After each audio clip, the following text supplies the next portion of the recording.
ป้ามันบริเวณขี้กินนมเลยป้าเบิ้งจับบวงกินเองลำบากเปื่อนเป็นเปื่อนพันเหตุมันบ่ทันใจบ่เอานี่เอานี่เอามาเร็วไอป่อนเขาอาลีดพี่น้องกินข้าวรอบค่ำจ้าพี่น้องรอบแรงจ้ามาลูกเฮ็ดหยังเอา เฮ็ดเอียงอ่ะฮะมาเร็วแปดปักซองมามีมีเยอะทางพื้นพี่น้องบ่อยากให้ว่าเลยเนาะก็เลยป้อนอันนี้ไปก่อนยังบ่มีแบบบ่ทันได้แปดปักซองไม่ให้ซื้อหยัง มื้ออื่นก่อนพี่น้องมื้อสิแปดปักซองว่าจะไปได้เตาแก๊สแน่พี่น้องเวลาต้มข้าวให้ลอยแบบฟ้าวๆนะมีเตาแก๊สมันสบายดิต้มข้าว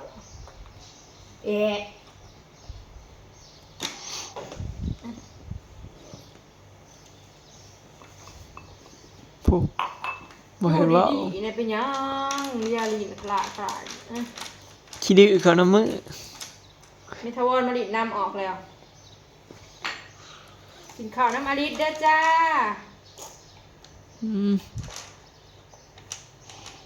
กินน้ำจ้ากินข้าวเด้อนั่นสิลูกแค่นะจะเอาลงไปยังเบิ้งโอ้แหนเฮ้ยโชกกระปกลูกมาเจ็บปากบ่หันมาพี่ตีเอาโลดขนาดนี้ท่านจักอีหยังนะลูกมันเจอแม่ก็มึนตีหัวจากบาทเนาะปักอุ้มงำมื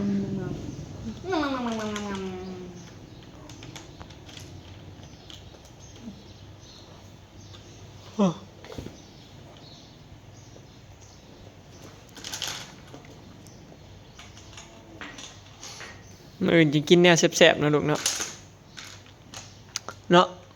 หรือวันเกิดแม่ลอยพร้อมวันเกิดอลิสพร้อมพบเดือนแล้วจ้ามัน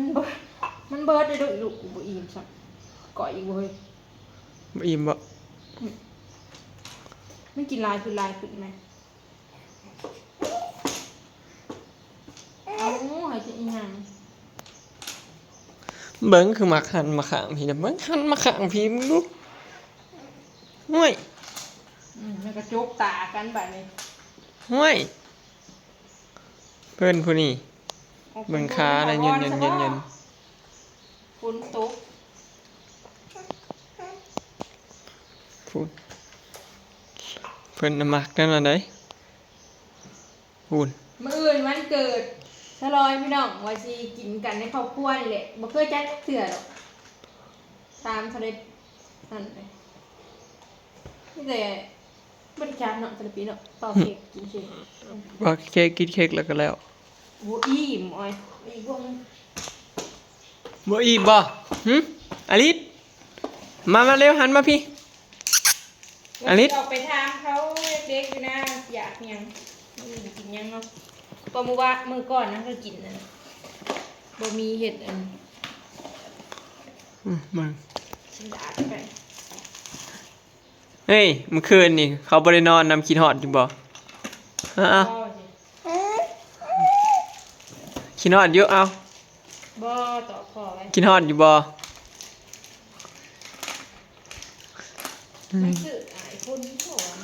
บ่ได้นอนนำลูก2 มื้อแล้วพี่น้อง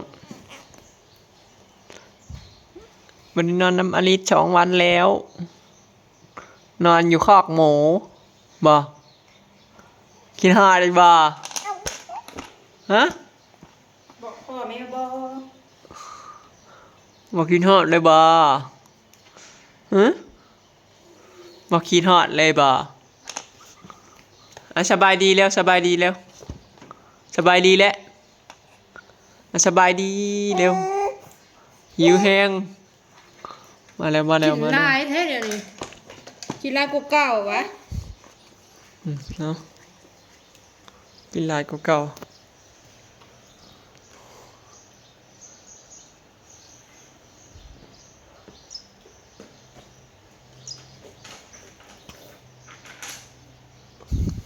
แม่ออกหน้ามันพาเห็นเขามาเราย่างออกมือสองออกไปหักเขาแล้ว โอ้ไปเอาเรา เบิ้งสั่งโต๊ะกินข้าวเพิ่นมายังบ่ได้อยู่ยังบ่ได้ อีหยังอันนั้นน่ะฮะ สั่งเอาพี่น้องประเภทเครื่องเล็กน้อย เฮ็ดหยัง ขายที่บ้านเฮาน่ะมันมี มันบ่มี แพงมันบ่มีแบบที่เฮาแบบนั้น หายาก อันนี้โต๊ะย่าง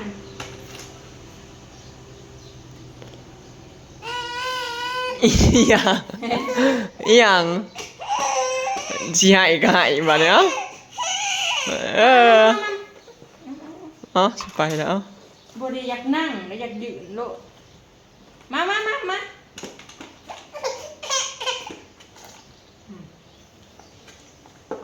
งาม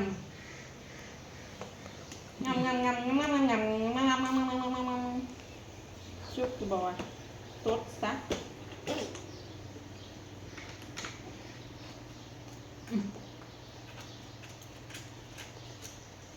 โหน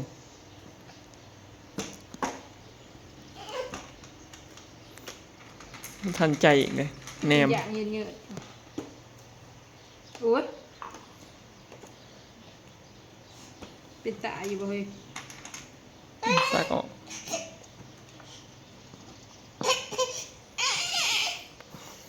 เอาลูกคือเจ็บท้องบ่ บ่มีเจ็บท้องหรอกรุ่นนี้มันจะตด เกี่ยงน้าไม่กินแล้ว กินแล้วน้อยหนึง กินอิ่มหลายลำไส้เจะคองอีเสียนั่นเอง ฝนฮากายุตกพี่น้องมังละแรงนี่เนาะตกเบิดมือเลยเบิดคืนพร้อม กินจริงพี่น้องเอานี่เอาผูกหันปอดเอานี่เอามาเอะเสือดุเสือลาน่ะนะเอาจ้ะเอา หยังฮะสิมาให้เนี่ยใดให้ปลาลุงเบิ่งบ่ บริยากนั่งยืนผูกเบิ่งหน่อยสิ เบิ่งขา นั่งกับบริยากนั่งเอากินละ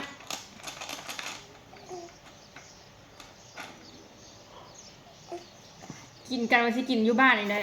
ให้มันเห็นข่อยหน่อยว่าข่อยว่าก็ได้ โอ้ยอันผู้อยากให้เห็นนี่กันเนาะพี่น้อง โอ้กันนังซิเว่าเรื่องมันเกิดเราจะกินกันอยู่บ้านเนาะมาหาลิดอยู่เงินเด้อนะพระทาไม่เท่าเอ้ยหมูปิ้นกินหมูปิ้นพี่น้องเพื่อที่ชองมันบ่เคยกินเนาะ บ่เคย กินตอนประสานมาอยู่เขาปิ้นอยู่หน้ามันโบแม่นอันนั้นซ้ำ อันนั้นหมูมันเป็นหมูปิ้งบ่เป็นหมูปิ้ง ปิ้นแป๊บเดียวก็มากินแล้วนั่งหอมบกอมาเปลี่ยนกัน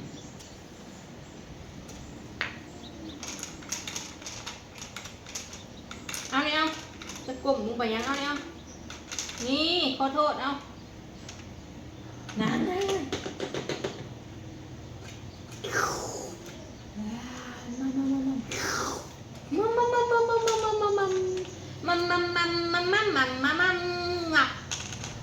กินน้ำเลยดิ แซ่บบ่ลิศแซ่บบ่กินข้าว อันโบกี้เห็ดยำบ่เนาะ อืม ถ้าเราบ่อยากจะถาถามเราก่อนกินข้าวบ่บ่อยกันหน้าลูกกะ งั้นเราอยากเห็นกับข้าวเวลาบ่ว่าง เบิ่งลูกเบิ่ง อื โอ้ ม ย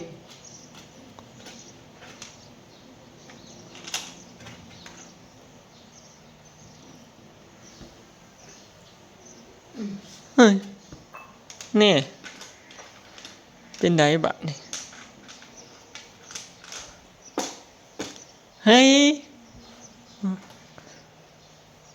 แซ่บบ่แซ่บบ่โอ้ยเขาตัวเอาดังนำบ่ หันแล้วอยู่ซื่อๆบ่เป็น โอ้ยโคตรดีโอ้ยเนาะ โดดนั่งลงเลยเป็นหยัง ไปได้เลย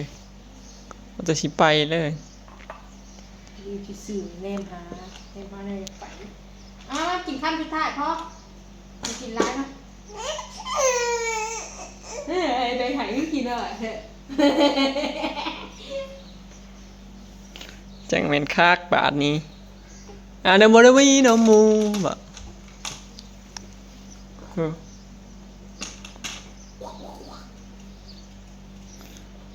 ขาเปียกก็แม่ถิ่มใส่รูเปื่อนหมดเลย ผมยังบ่ได้ เปื่อน นะ ก็ เนาะ เปื่อนรถนะกะนั่น ผมเพิ่นยังบ่ได้ยาวอยู่พี่น้องหัวกะลานแหย่คิ้วก็บ่ได้เต็ม เต็มตอนยังทันบัว มันก็ทันอยู่ซะแต่ เอาแนวทาคิวมาทาให้ได้ก็เพื่ออ่ะอันนี้ชุดท้ายบ่วงชุดท้ายอันนั้นโอ้ยกินบดชีบัว กบลงไปหยังน่ะโอ้ย เอามาชงนะเอามาอันก่อยเลยบดชีบัว บวง ก็ให้กินเทอละ2-3บ่วง บวงอิหยังบวงตะแกรง บ่วนี่หละ บวงมันคือน้อยแต่ เขตของมันพี่ใดเลยแต่ถ้าให้กินขีดเดียวนั่น 30นั่งนั่งเลยอลิศ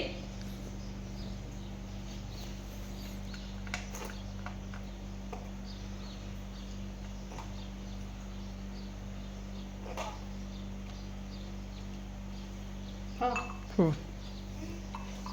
อิ่มบ่ฮะบอกป้าลุงนะแม่มืออื่นเขามาเล่นน้ำอาริสเด้อบอกพ่อทำไปเท่าเด้อแม่มืออื่นอาริสครบ6 เดือนแล้วบอกแม่นบอกเขามาเล่นน้ำอาริสอยู่บ้านเด้อว่าสิอาริสครบ6 เดือนเต็มแล้วมืออื่นเดี๋ยว 24 พรุ่งนี้วันที่14โอ้ครบ6 เดือนเพิ่น สุกมือเป็นเชิงไปเชิงแม่บอกนี่แม่ขั้นน้ำมะเกี้ยงอีนางนะน้ำมะเกี้ยงอีนางอยากดูนางเอ้ยอยากดูนี่เอาจ้าอยากดูเอาใช่ปะไม่ได้ส่งนะลูกส่งไหมเนี่ย มึงรู้ว่าสิใส่ปากอยู่บ่ ใส่ปลาไปไว้จ้า บ่อยากนะมันอยากจับใส่ปากแล้ว จ้าผมปิดหัวมันยาวอ่ะ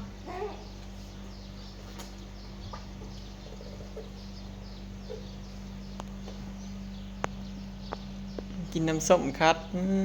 พอแล้วกินหลายๆบริยากยา แซ่บ พ่อ บ่ สิเจ็บท้องคือจุๆในตอนมะเร็งเอากินน้ำลอง แซ่บบ่น้ำส้ม แซ่บแล้วมันหวานน้ำเกียงสดได้บ่แม่นน้ำเกียงขวดได้น้ำเกียงสดน้ำเกียงทอด คั้นใหม่ๆให้เพิ่นนี่เนาะแซ่บติ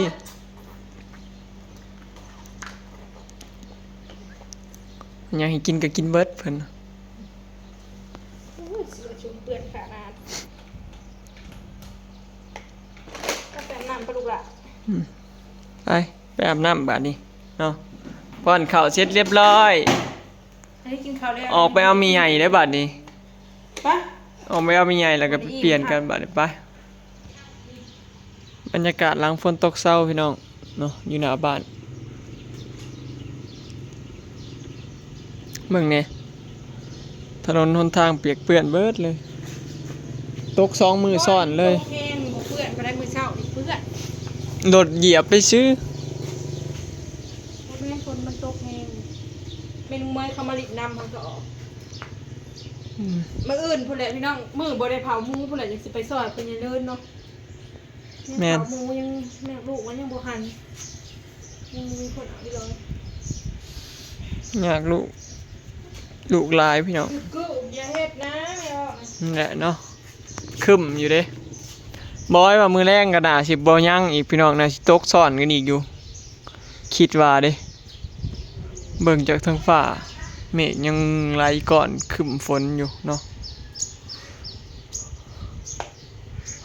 เดี๋ยวไปอาบน้ำให้อาริสก่อนพี่น้องเนาะคลิปนี้ก็สิได้จบไปสำนี้เด้อเนาะพี่น้องฝากติดตามเป็นกำลังใจให้เฮานี่เด้อเนาะพี่น้องไปแล้วสบายดีพอกันมื้อแรงพี่น้องเฝ้าหมูน้อยอุดๆเนาะ